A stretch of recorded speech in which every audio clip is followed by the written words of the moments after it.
रविंदर रैना ने मुलाकात की पुंछ बुफलियाज के टोपी पीड़ा गांव के उन तीनों नौजवानों के अहलखाना से, जिन तीनों नौजवानों की कस्टडी के अंदर मौत हो गई।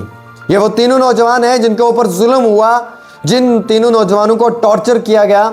उसके बाद इन तीनों नौजवानों की तड़प तड़प कर मौत हो गई। रविंदर रैना जब उनके आबाई गांव पहुंचे और वहां पे जाकर उन्होंने गम का इजहार किया, वो उनके दुख दर्द में शामिल हैं। एक बात तो सच है कि बीजेपी भी चाहती है कि इंसाफ मिलना चाहिए, नेशनल कॉन्फ्रेंस चाहती है इंसाफ मिलना चाहिए, पीडीपी चाहती है इंसाफ मिलना चाहिए, कांग्रेस चाहती है इंसाफ मिलना चाहिए। हर एक आम शहरी, हर इंसान जिसको इंसानियत की कदर है वो चाहता है इंसाफ मिलना चाहिए। शबीर, शौकत और सफ़ीर कभी नहीं भूलेंगे। इब्रार शबीर 6 साल का बच्चा जो अपने बाप के लिए इंसाफ की मांग कर रहा है। फातिमा शौकत की शरीके हयात जिनकी कोख में एक छोटा सा बच्चा है जो अभी इस दुनिया में भी नहीं आया, उससे पहले ही उसके बाप का कत्ल कर दिया गया।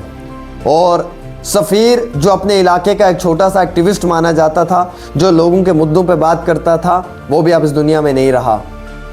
जो सोशल मीडिया पे वीडियोस वायरल हुए उसके बाद रविंदर रैना ने भी मेरे एक्सक्लूसिव इंटरव्यू में ये कहा कि इंसाफ मिलना चाहिए, इंसाफ के लिए आवाज़ बुलंद रहेगी।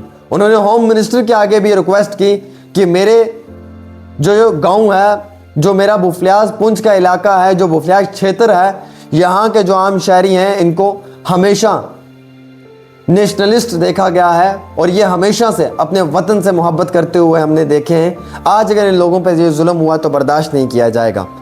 नाजरीन किराम, रविंदर रैना जब इस अहलखाना से मिले तो इनकी आंखों में आंसू थे, एक दर्द था, एक तकलीफ थी, वो ये महसूस कर रहे थे। देखिए, कोई भी सरकार हो, किसी की भी सरकार हो, वो कभी नहीं चाहते कि किसी बेकसूर इंसान का कत्ल हो। कोई भी गवर्नमेंट हो, कोई भी सरकार हो, वो कभी ये नहीं चाहती है किसी आम शहरी को बेबुनियाद, बेकसूर को मार दिया जाए। ये गलतियाँ जिन लोगों से होती है वो लोग ही मुजरिम हैं और उन लोगों को ही सज़ा मिलनी चाहिए। ये मैं भी कहता हूँ, या आप लोग भी कहते हैं। आज ये मुद्दा इस चीज़ की तरफ हमें लेकर नहीं जा रहा है कि ये सरकार किसकी है, इस सरकार ने ये क्यों किया, क्योंकि किसी भी सरकार के अंदर कभी भी ये नहीं कहा जाता है कि आप किसी भी गरीब के ऊपर जुल्म करें। ये बड़ा क्लियर है, ये फैक्ट्स हैं जिन पे मैं बात कर रहा हूँ। लेकिन जब भी ऐसे मामले जज्बात गुस्से में आकर हो जाते हैं तो इसका नुकसान बहुत बड़ा होता है और इस नुकसान को भुगतना भी पड़ता है। आज 3 ऑफिसर्स को अटैच किया गया है, जिसमें ब्रिगेडियर हैं, कमांडिंग ऑफिसर हैं, उनके साथ एक और ऑफिसर हैं। इनिशियल इंक्वायरी शुरू कर दी गई है। डिफेंस मिनिस्टर राजनाथ सिंह साहब का जब विजिट हुआ, उन्होंने अपने दौरे के अंदर कहा आतंकवाद का सफाया होगा लेकिन आम शहरियों के दिल जीतने होंगे। हमें अपने लोगों का ख्याल रखना पड़ेगा। हमारे ये वो लोग हैं जो लाइन ऑफ कंट्रोल पे रहकर देश की हिफाजत करते हैं। ये वो लोग हैं जो काका हिल जैसे ऑपरेशंस में सेना का साथ देते हैं। ये वो लोग हैं जिनकी महिलाएं बंदूकें हाथ में उठाकर आतंकवादियों का सर्वनाश करती हैं।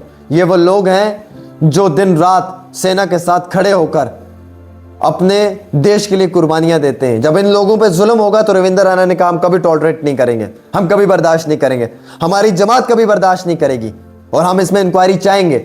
अगर जिन लोगों की वजह से इन 3 शहरियों की मौत हुई है उन लोगों को सजा मिलनी चाहिए। क्यों ना मिले, मिलनी चाहिए। वो चाहते हैं कि इसमें सजा उन्हें सरकार दे।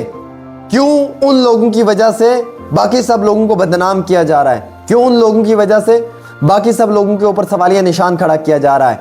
जो मजलूम है उसे इंसाफ मिलना चाहिए, जो मुल्जिम है उसे सजा मिलनी चाहिए। Very clear, it's very clear, इसमें दो राय नहीं है। और अब रविंदर रैना भी धीरे धीरे इस चीज़ के लिए आवाज़ बुलंद कर रहे हैं। वो अहलखाना से मिले हैं, उन्होंने उनसे प्रॉमिस किया है कि आपके मामले में इंक्वायरी होगी, बड़े लेवल पे इंक्वायरी होगी।